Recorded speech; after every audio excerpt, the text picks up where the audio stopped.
வணக்கம். நான் உங்களின் அன்பு சகோதரி மாலதி பாலன். யாருக்காக நாவலை தொடர்வோம். பாகம் 21. அந்த இளம் சிட்டுகள் எனது காலில் விழுந்து அழுதனர்.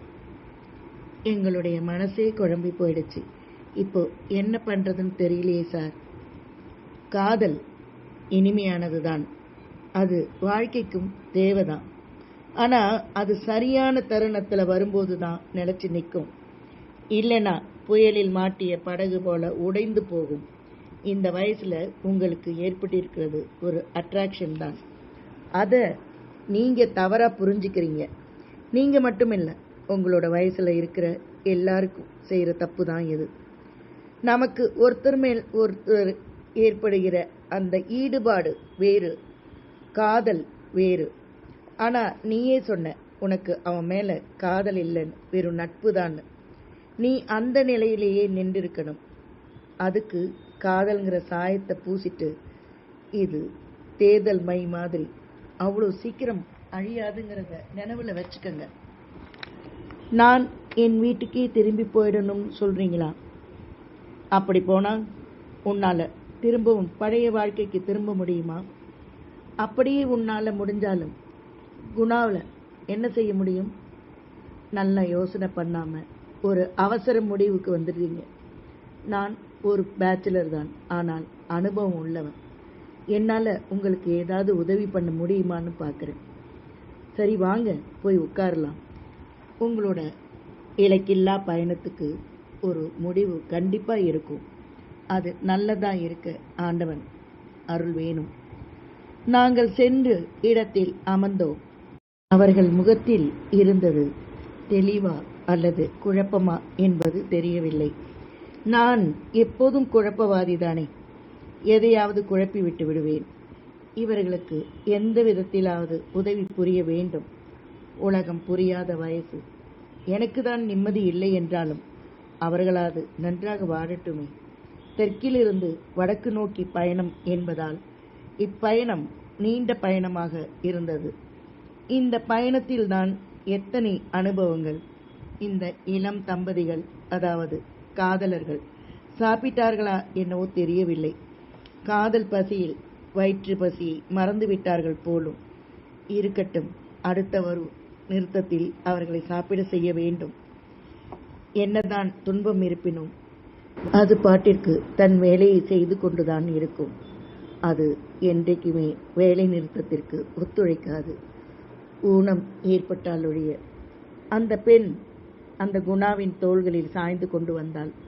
நேரம் நள்ளிரவை தாண்டிவிட்டதால் உறக்கம் அவளது கண்களை தாளாட்டியது. இருப்பினும் அடிக்கடி திடுக்கிட்டு போய் என் பக்கமாய் பார்வையை செலுத்தி கொண்டிருந்தாள். எனக்கு அவளது நிலை மிகவும் பச்சாதாபத்தை ஏற்படுத்தியது. அவசரத்தில் ஒரு வேகத்தில் எடுக்கும் எந்த ஒரு முடிவும் எந்த அளவிற்கு சிக்கலில் மாட்ட வைக்கிறது. கொஞ்சம் சிந்தித்து பார்த்திருந்தால் இவளுக்கு இந்த நிலை ஏற்பட்டிருக்குமா? அரண்மனையை வாழ வேண்டிய அன்னப்பறவை இப்படி வாடிக்கொண்டிருக்கிறது. எல்லோரும் ஓரளவு உறக்கத்தில் இருந்த போதும் என் அருகில் இருந்த அந்த இளைஞன் மட்டும் உறங்காமலே இருந்தான். அவனிடம் ஏதோ ஒரு அசாதாரணமான விழிப்புணர்வு இருந்ததை எனது பத்திரிகை அறிவு மோப்பம் பிடிக்க தொடங்கியது. அப்போதுதான் அவனை நன்றாக பார்த்தேன். கண்களில் லட்சியத்துடன் கூடிய ஒருவித அமைதி. எந்த பாவமோ உணர்ச்சியோ காட்டாத முகம், ஷேவ் செய்யப்படாத தாடை. தன் தோற்றத்தை பற்றி அதிகம் கவலைப்பட மாட்டான் போலிருக்கிறது. ஆனால் அது அவனுடைய பருவத்தோடு ஒத்துப்போவாததாய் இருந்தது. என்னுடைய பத்திரிகை மூளை வேலை செய்ய ஆரம்பித்தது. அவனை நான் ஊடுருவி பார்த்தேன். யாரையும், ஏன் இந்த உலகத்தையுமே பார்க்க விரும்பாதவனைப் போல் அவன் பார்வையில் வெறித்தபடி மேல் நோக்கி இருந்தது. அவனுடைய வயதுக்கும் விரக்திக்கும் சிறிது கூட சம்பந்தம் இல்லை. ஏதோ ஒன்று பெரிதாக அவனை பாதித்திருக்க வேண்டும். அந்த நேரம் வேகமாக சென்று கொண்டிருந்த ரயிலின் வேகம் குறைந்தது. நான் ஜன்னல் வழியாக பார்த்தேன். சிறிது நேரத்தில் ரயில் நின்றது. காரணம் புரியாமல் எல்லோரும் கலவரத்துடன் பார்த்தனர். அப்போது அவனும் கூட கலவரத்தை சிறிது முகத்தில் காட்டினான். சிக்னல் சரியில்லையோ என்னவோ என்றபடி நான் கதவின் அருகில் சென்று எட்டி பார்த்தேன். சிக்னல் விளக்கு எதுவும் கண்ணில் படவில்லை. ஆனால் பலர் இதற்கும் அதற்குமாக பெரிய பெரிய விளக்குகளை வைத்துக்கொண்டு வேகமாக போவதும் வருவதுமாய் இருந்தனர். என்னவென்று பார்ப்பதற்காக நானும் இறங்கிச் சென்றேன். அவர்கள் தங்களுக்குள் எதையோ பேசிக்கொண்டு அங்கங்கே நின்றிருந்தனர். நான் சென்று விசாரித்தேன். எவனோ போக்கத்த பய சார், தண்டவாளத்தில் பாறாங்கல்லை வச்சிருக்கான். நல்ல வேலையா முன்கூட்டியே யாரோ பார்த்து தகவல் சொன்னதால நாம எல்லோரும் தப்பிச்சோம். சிறிது நேர தாமதத்திற்கு பின் வண்டி மீண்டும் புறப்பட்டது. நான் எனது கேரேஜில் வந்து தொற்றிக்கொண்டேன். என்ன தம்பி, என்ன ஆச்சா? எல்லோரும் பயத்துடன் விசாரித்தனர். யாரோ தண்டவாளத்தில் பாறாங்கல் வச்சிருந்தாங்களாம். நல்ல வேலையா முன்கூட்டியே தெரிஞ்சு நகர்த்திட்டாங்க, இல்லைன்னா ரயில் கவிழ்ந்திருக்கும். ஏன்னா இப்படி எல்லாம் பண்றாங்களோ தெரியல. இதனால இவனுங்களுக்கு என்ன லாபம், என்ன ஆக போகுதுன்னு தெரியலையே. உலகம் மற்றவங்களோட கஷ்டத்தில் இவங்களுக்கெல்லாம் ஒரு சந்தோஷம்தான். நடுக்காட்டில் வண்டியை நிறுத்திட்டு கவிழ்த்துட்டா மீட்பு பணி வர நேரமாகும் இல்லையா? அதுக்குள்ள குத்துயிரும் கொலையுருமா கிடக்கிற ஜனங்க கிட்ட அடிச்ச வரைக்கும் லாபம் தானே. எந்த கவர்மெண்ட் தான் என்ன பண்ணும்? ஒரு பாட்டில் வருமே, திருடனா பார்த்து திருந்துற வரைக்கும் திருட்ட ஒழிக்க முடியாதுன்னு. அது சரிதான் போல இருக்கு.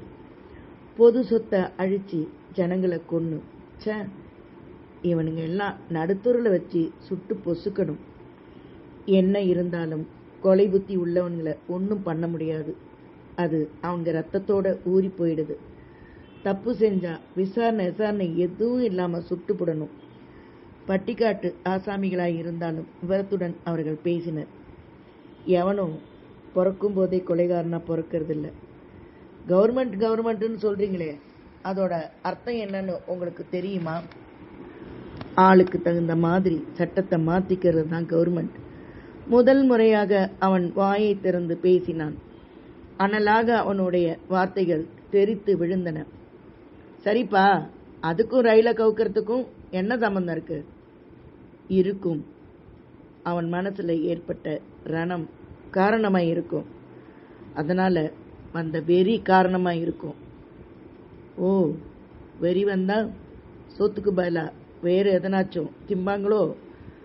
அப்படியா? நல்லது கெட்டது தெரியாம போயிடும். அவர்களுக்குள் சுவாரஸ்யமான விவாதம் தொடர்ந்தது. நான் மௌனமாக அவர்களுடைய முகத்தை பார்த்து கொண்டிருந்தேன். இவ்வளவு பேசுறீங்களே, உங்க வீட்டில் அம்மாவோ அக்காவோ தங்கையோ பாதிக்கப்பட்டிருந்தா அப்போ பேசுவீங்களா? பேச மாட்டீங்க இல்லையா? எல்லாம் விதிப்படிதான் நடக்கும்னு இருக்க வேண்டியதுதான் தம்பி. அப்போ எது நடந்தாலும் விதிப்படிதான் இருப்பீங்க. இப்போ இந்த ரயில் வெடிச்சு தூள் தூளானாலும் விதின்னு இருப்பீங்க, அப்படிதானே? அதற்கு மேல் அந்த மனிதர் அவனிடம் வாய் கொடுக்கவில்லை. இலக்கார புன்னகையுடன் அவன் மீண்டும் வெறித்த பார்வையில் ஆழ்ந்து விட்டான். எனக்கு எதுவோ ஒன்று மண்டையை குடைந்து கொண்டிருந்தது. அவனை என்னால் சாதாரணமாக எடுக்க இயலவில்லை. அவனுடைய அசாதாரண போக்கு எனக்கு கவலையை கொடுத்தது. நான் மெதுவாக அவனிடம் பேச்சு கொடுத்தேன். என்னிடம் பேச விரும்பவில்லை அவன். வெறித்திருந்தவன் தன்னை மீறி கண்கள் இழுத்து கொண்டு போக என் மீது சாய்ந்தான்.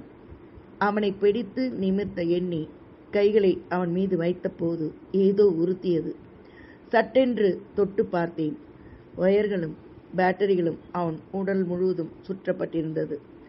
திடுக்கிட்டவனாய் நகர்ந்து கோபத்துடன் அமர்ந்தான். நான் அவனது கைகளை பிடித்து கொண்டேன். சொல்லு, யாரா நீ? சொல்லு, என்ன செய்ய போற? இதனை சற்றும் எதிர்பாராதபடியால் திக்குமுக்காடி போனான். என்னிடம் இருந்து திமிரினான். விடு, என்னை விட்டுடு, இல்லனா உடம்புல இருக்கிற குண்டுங்க வெடிச்சிடும், மரியாதையை கையேடு. அவன் குரல் கேட்டு சற்றே அயர்ந்த அத்தனை பேரும் திடுக்கிட்டு விழித்து கொண்டனர். இதன் தொடர்ச்சியை அடுத்த பதிவில் கூறுகிறேன். நன்றியுடன் உங்களின் அன்பு சகோதரி மாலதி பாலன். இந்த சமூகம் என்பது விசித்திரமான வேதனை கூண்டு. அதில் ஏழைகள் கைதியாகிறார்கள். இவர்களை விசாரிக்கவும் தண்டிக்கவும் கண்டிக்கவும் பணம் நீதிபதியாகிறது.